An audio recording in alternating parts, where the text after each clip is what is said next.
Meditar na palavra do Senhor? Sentado mesmo que você acabou de sentar, não quero também fazer você levantar e sentar novamente. Abra sua Bíblia, por favor, na carta de Paulo aos Romanos, capítulo 10, versículos de 9 até o versículo 14. Carta aos Romanos, capítulo 10, versículo de 9 até o versículo 14. Se você tem dificuldade, Evangelhos, Atos, Romanos. Então é muito fácil, né? Mateus, Marcos, Lucas, João, Atos e Carta aos Romanos. Amém? Acharam? Diz assim a palavra de Deus: porque se com a tua boca confessares a Jesus como Senhor, e em teu coração creres. Eu queria, por gentileza, que você repetisse essa expressão comigo. Em teu coração creres. Em teu coração creres. Que Deus o ressuscitou dentre os mortos, será salvo. Pois é com o coração que se crê. Vamos repetir mais uma vez? Pois é com o coração que se crê para a justiça, e com a boca se faz confissão para a salvação. Porque a Escritura diz: ninguém que nele crê será confundido. Porquanto não há distinção entre judeu e grego, porque o mesmo Senhor é de todos, rico para com todos os que o invocam. Porque todo aquele que invocar o nome do Senhor será salvo. Como, pois, invocarão aquele em que não creram? E como crerão naquele de quem não ouviram falar? E como ouvirão, se não há quem pregue? Ó Deus, nós te agradecemos pela tua palavra, Senhor. Fala conosco, em nome de Jesus. Amém e amém. Meus irmãos, mais uma vez eu trago uma temática para uma reflexão. E essa temática, por diversas vezes, ou repetidas vezes, eu tenho abordado aqui, que é sobre a fé. Crer. E eu queria usar como título nessa mensagem a seguinte pergunta: crer em quem? Em quem nós devemos crer? Em quem nós devemos acreditar? Onde, de fato, podemos depositar a nossa fé? Eu vou agora, de uma certa maneira, me expor, abrir o meu coração para você, e espero que você não fique chocado, ou perplexo, ou triste com o que eu vou falar aqui agora. Mas, em dado momento da minha vida, eu questionei a minha fé. E a questão, ou questionamento da minha fé, não foi brando, não foi superficial, foi algo profundo. Eu questionei a Deus, cheguei ao ponto de questionar a sua existência, cheguei ao ponto de questionar a sua bondade e a sua misericórdia. Havia uma situação, uma circunstância tão opressora que eu estava vivendo, que a minha fé foi colocada em xeque. Será que Deus existe mesmo? Pensei sinceramente, confesso, abro o meu coração, sinceramente pensei: Deus me abandonou, se é que Ele existe.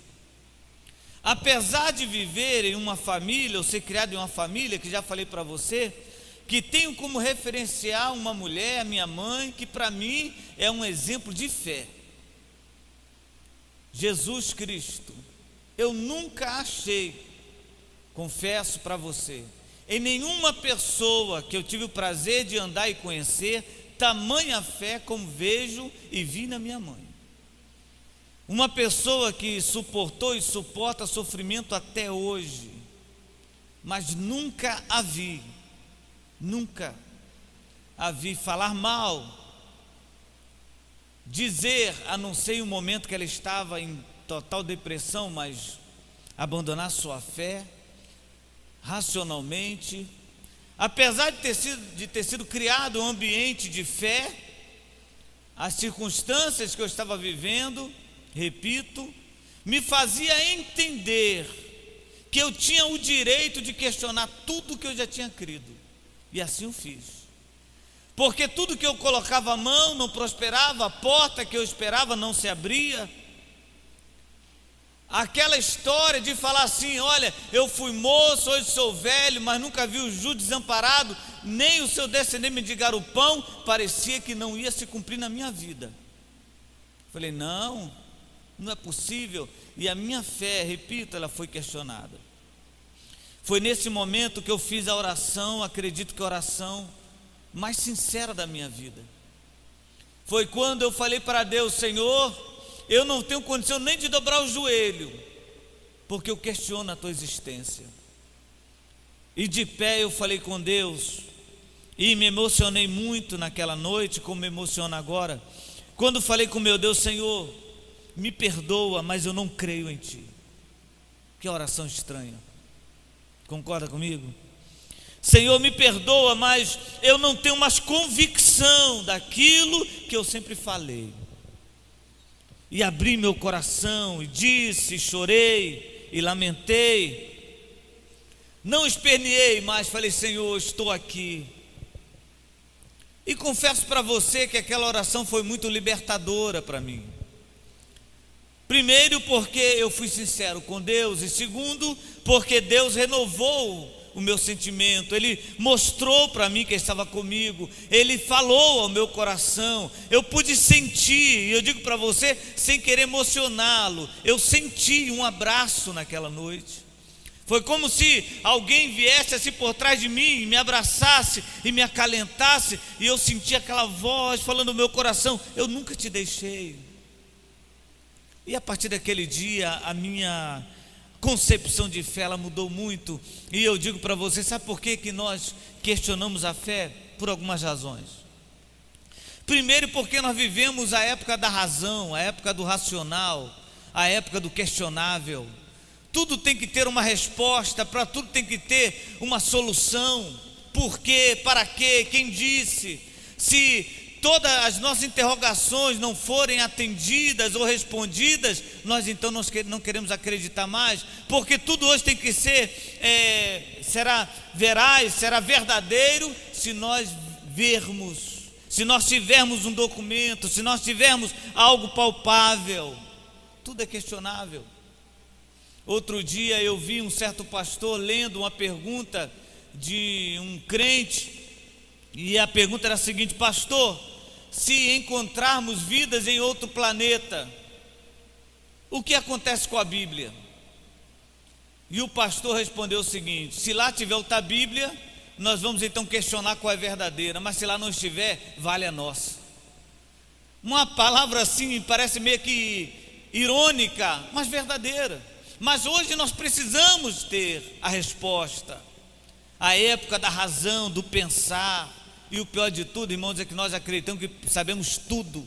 Nós precisamos ter resposta para tudo. Não vou me alongar nesse ponto aí, porque tenho sempre falado sobre isso. O interessante, irmãos, a fé hoje é questionada pela segunda razão, e a segunda razão é esta: a fé, a nossa fé, ela passa pela nossa experiência. A fé, ela se torna circunstancial. Se você está bem, é fácil falar de fé. Se a sua saúde está bem, você fala: olha, eu creio em Deus, eu sei que o meu Redentor vive, o choro dura a noite, a alegria vem pela manhã.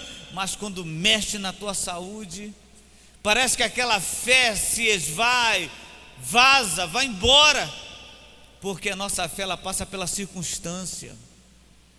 Se você está bem, a tua fé está bem. Se você não está bem, cadê a tua fé? A fé, ela passa pela nossa experiência pessoal, né? Tudo aquilo que é experiência para nós colocamos no bojo da nossa fé. E o pior de tudo, que a fé é questionada por umas razões mais interessantes ainda. Primeiro, porque não sabemos mais em quem crer hoje. É um falando mal do outro, do Deus, um Deus é certo, outro não é certo, e a multidão está em meio a essa balbúrdia, e fica assim: não creio porque não conhece a Deus. E outro aspecto interessante é que para muitas pessoas a fé é uma arma, é como uma cruz para um vampiro. Como assim? Vou explicar. quando você fala, se você não, alguém fala assim: Deus, eu vou orar, e aquela coisa não acontece, nós pegamos a nossa fé, olha, aqui está a minha fé. É como se fosse uma arma contra Deus. É como se fosse uma cruz para um vampiro, um alho. É como se fosse uma cruz para um demoniado. Como se Deus estivesse ali no canto. Tu vai fazer não, Deus? Não, olha aqui a minha fé. Aí Deus, ai, agora eu não aguento. É mais ou menos assim. E tem alguns que ainda falam assim: Deus não resiste à tua fé. Então você pega a tua fé e fala assim: agora Deus vai fazer. E Deus, tadinho, acuado como sempre. Eu fico até imaginando Deus falando assim: ai meu Deus, me ajuda. Tamanha fé das pessoas, a fé. E por causa dessa utilidade banal, que a fé pode ser usada como arma, as pessoas não entendem o que é a fé. E eu quero dizer para você, ensinar você um pouquinho sobre a fé. E eu queria que você gravasse o que eu vou falar para você. A fé, meu amigo, minha amiga, meu irmão, minha irmã, ela não passa pela visão. Não. Você lembra o que nós lemos no texto aqui? O apóstolo fala assim: pois é com o coração que se crê. A nossa fé não passa pela visão, porque como a própria Bíblia fala, nós não vivemos do que vemos, mas nós vivemos do que cremos. A fé não pode passar pela visão, porque se ela passar pela visão não vai ser fé, irmãos. A fé é aquilo que move o sobrenatural. A fé é acreditar naquilo que você não vê nenhuma expectativa, que você não tem nenhuma esperança, que não há nenhuma possibilidade. A fé te dá essa certeza. Por isso a fé não passa pela visão. Porque se a sua fé, se a minha fé passar pela minha visão ou pela sua, nós vamos começar a ver atalhos para resolver o problema. Se isso aqui não der certo, vai dar isso aqui. Se isso aqui não der certo, vai ter outra coisa. Se fulano me pagar, o outro paga. Por quê? Porque a nossa fé, ela passa pela visão. E a fé não funciona assim. O apóstolo fala assim: a fé é o seguinte, quem crê é com o coração que crê, vem de dentro. É algo que você não pode entender. E agora eu vou aqui me basear no texto. Esse texto, muito conhecido, comumente usado em reuniões de missões. Como crerão se não há quem pregue? Como irão se não há quem envie? Então nós pegamos esse contexto e utilizamos somente na temática missões. Mas vamos analisar um pouquinho a fé ensinada pelo apóstolo Paulo. Primeiramente, o texto nos apresenta dois tipos de pessoas, ou melhor, dois grupos de pessoas. Deus nos apresenta através da palavra os salvos e os condenados. E o interessante desse texto aqui é que quem salva e quem condena é a fé. Você notou isso? Tanto em um caso quanto em outro, quem é a base é a fé. A fé divide o grupo de pessoas nos salvos e nos condenados. E ela começa a dizer, me refiro à palavra de Deus, que é a fé o único instrumento que pode julgar, que pode definir quem vai ser salvo e quem será condenado. É só a fé. E como a fé não é visível, ela é subjetiva, nós não temos condições de julgar, mas nós podemos nos julgar.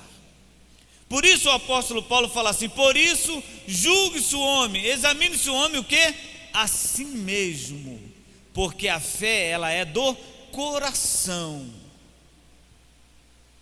E se você não tiver essa fé no seu coração, segundo a palavra, você pode estar no grupo dos condenados. E se você tiver essa fé no seu coração, você pode estar no grupo dos salvos. E é necessário dizer para você os três tipos de fé que existem, se é que você já não sabe, de forma decorada. Primeira fé, a fé natural. É aquela fé que você faz as coisas naturalmente. Exemplo, você se arruma pela manhã, acreditando que vai chegar no trabalho. É algo muito natural. Você não precisa de uma fé extraordinária, de uma fé sobrenatural. É uma fé natural. Você estudou, pelo menos deveria funcionar assim. Você acredita que você vai passar. É uma fé natural, mesmo que você não passe. Mas a fé natural te impulsiona a acreditar que sim. Se você vai em um casamento, você tem a fé natural que vai comer muito, ou não? Não, aleluia, eu vou no casamento, não gosto de comer não, irmão. Sinceramente, eu vou em festa, eu gosto de passar fome. Fala isso não. Pessoas vão na festa e quando não come, tribula, poxa vida, que festa é essa, não comi nada. Fé natural. Você acredita, por exemplo, que o teu marido vai te dar dinheiro amanhã. É uma fé natural, Deus te abençoe. Tem uns que acreditam, né, que amanhã a esposa vai acordar cedo, vai fazer o cafezinho, vai botar na mesa tudo bonitinho, com suco de laranja, com ovinho frito.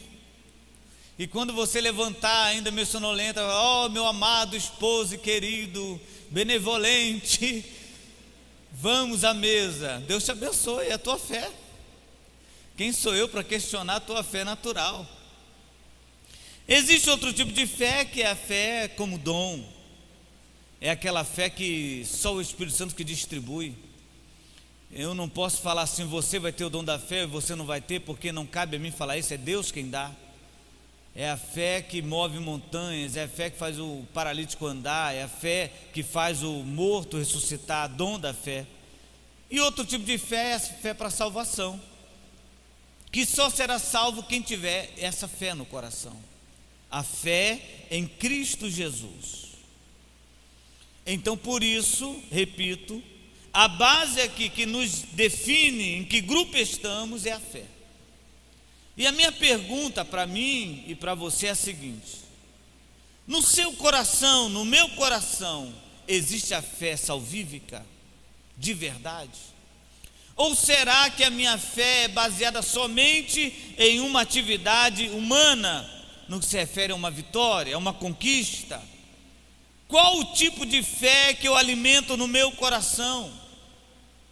Será que se eu bater as botas agora, se você partir dessa para uma melhor, será que você está convicto da sua salvação? A Bíblia fala, e repito, que a fé para a salvação é com o coração. Outra revelação aqui do texto, ou ensino do texto, como você preferir, é que a Bíblia nos ensina que só há sentido em invocarmos a Deus se crermos nele. Não faz sentido nenhum nós invocarmos a Deus se não acreditarmos nele. Ah, pastor, isso é óbvio. Parece que não. Para a Bíblia Sagrada só faz sentido louvarmos a Deus, virmos na igreja, levantarmos as mãos, cantarmos um hino. Não há ferrolho nem porta se nós de fato cremos em Deus. Para a Bíblia não faz nenhum sentido virmos à igreja se não cremos em Deus de verdade. Não há nenhum resultado, é perca de tempo. Porque para a Bíblia só há sentido em invocar a Deus se crermos nele. E a Bíblia é bem taxativa quando ela fala assim: sem fé é o quê? É impossível agradar a Deus. Então você pode trazer o dízimo, eu posso trazer meu dízimo, eu posso ligar as máquinas do ar-condicionado, eu posso pregar, mas se eu não tiver fé, eu não estou invocando a Deus, de nada vale. Você tem fé em Deus de verdade? Você acredita que Ele está aqui? Você acredita que Ele cuida de você de verdade? Porque se não houver essa crença, meu amigo, minha amiga, é vão o seu trabalho, o seu tempo na igreja, porque para a Bíblia não faz sentido. como se fosse, como é que eu posso dizer para você, como é que eu posso definir para você? Bom, a prática da contradição é você estar e não estar, é você cantar e não louvar, é você pregar e não viver, é você gostar e não amar. Como está no teu coração essa fé? Não faz sentido. Lembra que eu falei para você que era uma reflexão? É para nós pensarmos. Como está o teu coração? Deus agora está perguntando para você. Eu não sei se você foi militar, mas no militarismo existe uma atividade chamada revista à tropa. Estou usando uma expressão mais popular. Quando é o dia da revista à tropa, o seu coturno tem que estar bem engraxado, brilhando. O seu cinto tem que estar como um espelho. Você tem que passar um instrumento, um objeto chamado caol, não sei se você lembra, conhece isso? Você passa assim, o negócio fica brilhando. O seu cabelo tem que estar bem cortado, sem barba. O seu armamento bem montado e bem limpo. Para quê? Só porque o comandante passa em revista à tropa. E às vezes ele nem passa próximo ao soldado, porque são tantos. Às vezes somente a fileira da frente, ou uma guarnição, mas todos têm que estar impecável. Existe um texto bíblico que fala o seguinte: o Senhor passará em revista ao seu povo. E a minha pergunta é: o que Deus vai ver? O cabelo cortado ou não cortado, como alguns falam por aí? Oh, irmã, a senhora vai para o inferno. Mas por quê? Porque cortou o cabelo. Seus cabelos estão na gaveta lá no céu, né? Todos contabilizados com uma senha de acesso, Wi-Fi. E quando você chegar lá, vão mostrar para você o cabelo. O que será que Deus vai revistar em nós? Eu vou arriscar dizendo para você que a única coisa que Deus vai rever em nós, ou vai revistar em nós, é o nosso coração, a intenção do nosso coração. E eu fico imaginando agora, por favor, me perdoe, a minha mente vai lá na frente. Eu fico imaginando nós de pé aqui agora e o Senhor passando em revista aos nossos corações.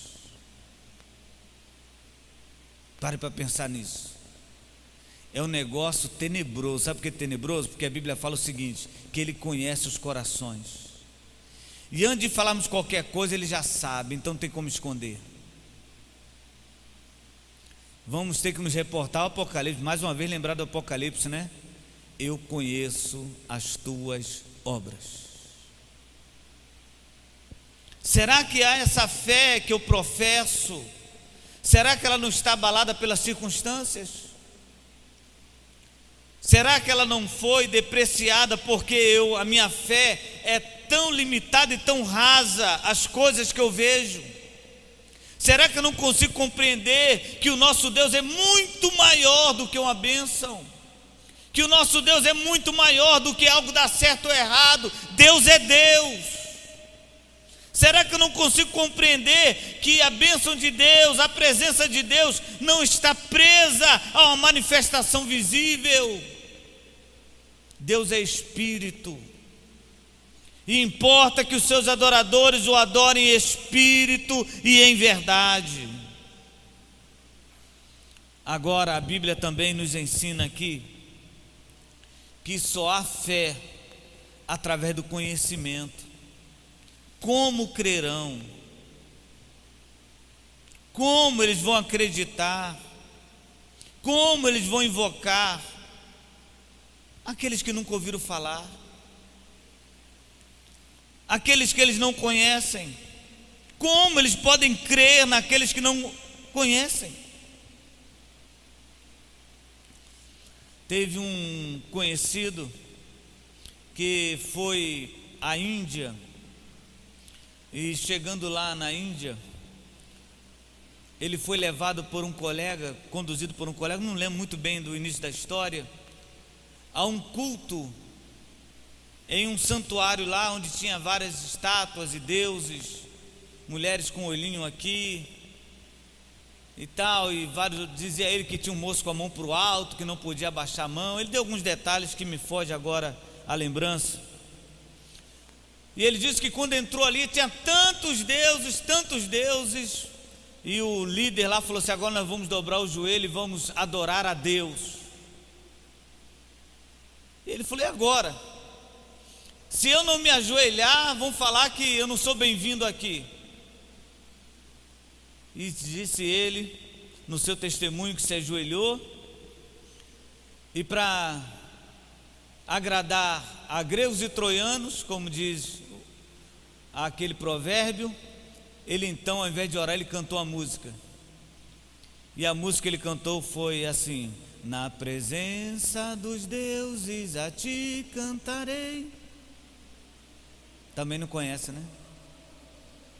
Eu te louvarei, Senhor, de todo o meu coração. Eu te louvarei, Senhor, de todo o meu coração. Na presença dos deuses, louvores, na presença dos deuses.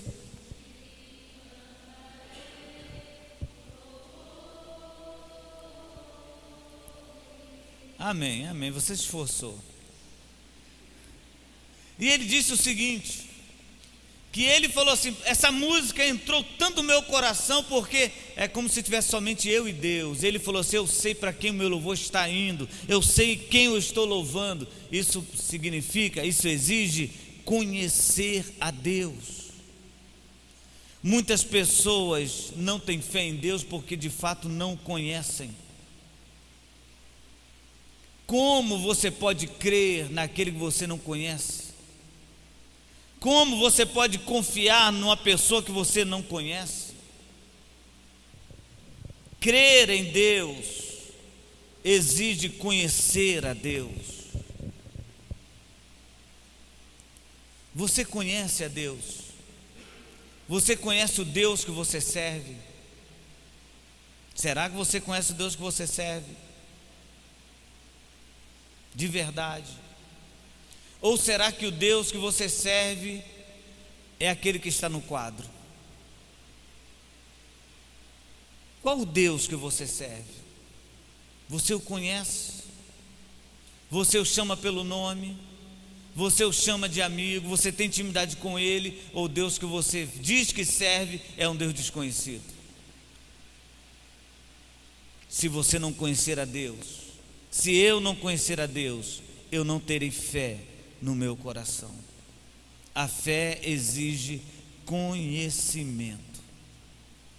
E como, pastor, eu posso conhecer a Deus? Vou fazer aqui uma ilustração rápida. E agora vocês vão gostar, porque vem nesse aspecto namoro e casamento, o pessoal ri logo. Parece que há um alívio, né? Parece que sai a pressão do culto. Quando você chega para um jovem e fala assim: meu irmão, que mistério é esse aí? Você está andando muito com aquela menina lá. Não, pastor, nós só estamos conversando. É mesmo? Para que você está conversando? Para conhecer. Depois nós vamos orar, tem todo um processo. Como você conhece uma pessoa? Como? Conversando com ela. Como você pode conhecer uma pessoa? Vivendo com ela. Aí você conhece. Aí se cumpre o que está lá no Gênesis. Agora estão nus, porque quando você mora com a pessoa, irmão, é aí que você vê. Talvez você conheça artificialmente alguém, mas quando você começa a conviver com essa pessoa, aí que você vê os defeitos, aí que você vê as qualidades. Como eu posso conhecer a Deus? Primeiro, falando com Ele. Você fala com Deus diariamente? Você conversa com Deus diariamente? Como você quer conhecê-lo se você não conversa com Ele? E quando eu falo conversar com Deus, eu não estou me referindo ou me limitando a horários específicos. Tem que ser de madrugada, tem que ser de joelho. É falar com Deus. Quando você vai falar com seu marido, você fala com ele 3 horas da manhã? Acorda aí, atribulado. E quando você vai falar com sua esposa, você dobra o joelho? Não, fale normalmente. Eu não estou aqui desmerecendo ou desvalorizando a oração de joelho, não é isso. Eu estou dizendo para você que você pode falar com Deus de qualquer forma, em qualquer horário. Você fala com Deus? Como você quer conhecê-lo se você não fala com Ele? Ah, pastor, pelo amor de Deus, todo mundo fala que escuta a voz de Deus, mas eu não escuto. Deus escuta a tua? Deus ouve a tua voz? Como você quer ouvir a dele? Você quer o que? Um monólogo? Você quer que você esteja assim no meio da rua, o céu se abra, vem um pássaro gigante com as asas brancas, com um bico de ouro e uma voz estrondante fala assim: meu filho, eu vou falar com você agora. Você não ora, mas eu falo contigo. Não é assim que funciona? Você quer ouvir a voz de Deus? Fale com Ele primeiro. A oração é uma conversa. Você entende isso? Por isso quando você orar, vou te dar um conselho. Se você começar a orar de joelho, de pé, deitado, comece a orar, mas só termine a oração quando Deus falar com você. A oração é uma conversa. Fale: Senhor, me ajuda, mas espere Ele falar com você. Deus precisa ouvir a tua voz. Segundo, você só vai conhecer a Deus se você andar com Ele. E andar com Deus é difícil. Andar com seu patrão não é difícil? Vou melhorar. Andar com seu pastor não é difícil? É ou não é? Não é não? Tem um peso, não tem não? Imagina você está lá na sua escola, na hora do intervalo, entra o pastor da igreja. Eu vou assistir aula com você hoje. Misericórdia. Aí o professor na hora lá pergunta para você. Ou se não, na hora lá o professor fala assim: eu vou agora falar com as pessoas que colaram na prova. Andar com Deus exige fidelidade, por isso muitos não gostam. Para muitas pessoas estar com Deus no culto é suficiente, mas da porta para fora, Deus, eu dirijo a minha vida, e não é assim que funciona. Você quer conhecer a Deus? Ande com Ele, você vai saber o gosto dEle, você vai saber o que Ele gosta de falar, o que Ele gosta de fazer, você vai conhecer a Deus.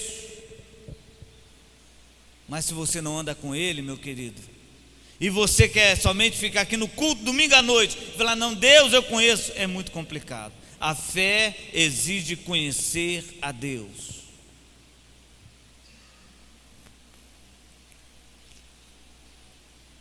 Amém? Está ficando triste não, né? A pancada vai ficar mais forte a partir de agora. A Bíblia também nos ensina aqui que para a fé ser divulgada, para a fé ser distribuída, são necessários agentes da fé. Como crerão se não há quem pregue? Como o seu colega de trabalho pode crer se você não fala da sua fé? Como? Ah, pastor, eu estou orando. Outro dia eu vi um irmão orando lá na igreja, lá onde eu estava. Senhor Jesus, manda um anjo lá no presídio. Manda, Senhor, um anjo no presídio lá falar com aquelas pessoas. Essa oração de 22, maluco. Quem tem que falar somos nós. A fé, ela precisa de nós para ela ser propagada, divulgada. Você tem falado da sua fé? Não em partido político, mas em Deus. Você tem falado? Ou quando alguém procura você e fala assim: olha, está tão difícil, você fala: vai piorar. Porque, sabe, a economia brasileira vai de mal a pior. Você tem falado da sua fé? Quando alguém fala assim: olha, sinceramente eu tenho medo da morte, você fala da sua fé em Deus? Ou você se esquiva por timidez ou por vergonha de Deus?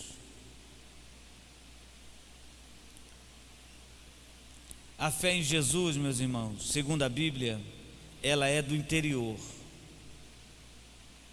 ela é do coração. E quando eu falo que ela é do coração, não estou dizendo que ela somente nasce no coração, mas ela tem que estar no coração. Fé, vai dar certo. Fé, Deus está aqui. Fé, Deus vai abrir a porta. Fé, vai acontecer. Fé, vai melhorar. Fé, eu estou salvo pela fé, porque o meu coração me diz, o meu coração me ensina que eu tenho essa fé. A fé em Deus, ela é essencial para a nossa vida. Não existe nenhum outro instrumento que faça com que alguém reaja a situações a não ser a fé. E agora eu estou generalizando o termo fé. Não somente a fé em Cristo, mas a pessoa às vezes, quando tem fé, uma esperança, ela acaba promovendo na pessoa uma reação. A fé, ela é essencial para a nossa vida, para a sua vida. Se você quer viver bem, se você quer ser uma pessoa feliz, se você quer ser uma pessoa transformada, não é somente importante a fé em Cristo, é essencial a fé em Cristo. Você tem que crer nele, você tem que abrir o coração para ele, você tem que acreditar que ele pode mudar a tua vida, é essencial para você. A fé que eu divulgo agora para você não é uma fé numa carteira de membro, num estatuto de uma igreja, é uma fé em Cristo, na cruz de Cristo, para salvar a sua vida, para transformar a sua vida. Você precisa ter essa fé, você precisa ser cheio desta fé. Se não for assim, é vã a nossa vida, ter fé. Eu queria começar a conclusão dessa mensagem, dizendo para você que o desejo do meu coração é que você saia daqui hoje acreditando, tendo fé em Deus, que tudo é possível ao que crê.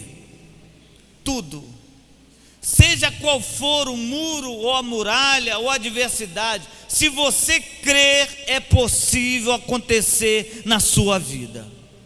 Tudo é possível. Eu quero que você saia daqui hoje, não achando que você é especial, mas acreditando que quem está em você é poderoso para fazer infinitamente mais do que você pede e pensa. Crer em Deus. Eu quero que você saia daqui hoje com seu ânimo revigorado, com a sua cabeça erguida, com a sua esperança fortalecida, crendo que dias melhores virão, crendo que Deus vai fazer uma obra especial na minha vida e na sua vida. Crer. Aí você fala assim: ah, pastor, mas é porque o senhor não sabe da minha vida. Lembra que eu falei aqui no início que eu duvidei da minha fé? Lembra? E o que aconteceu depois, pastor, dessa oração, dessa súplica? Deus mudou a minha vida. Eu creio, apesar de qualquer circunstância, eu creio que Deus está comigo. E isso é que move a minha vida, é a certeza em saber que Deus está fazendo uma obra na minha vida. O que eu preciso saber? Eu preciso entender o que Deus está fazendo comigo. Se eu não entender isso, irmãos, a minha fé fica em jogo, a minha fé ela vai ser duvidosa. Mas se eu entender que Deus tem o melhor para mim e para você, se nós entendermos isso, a nossa fé não será abalada. A Bíblia fala assim: aquilo que o ouvido não ouviu, os olhos não viram, não subiu ao coração de nenhum homem, aquilo que ninguém pensou para você, é o que Deus preparou para a sua vida. crer nessa palavra, crer nessa promessa.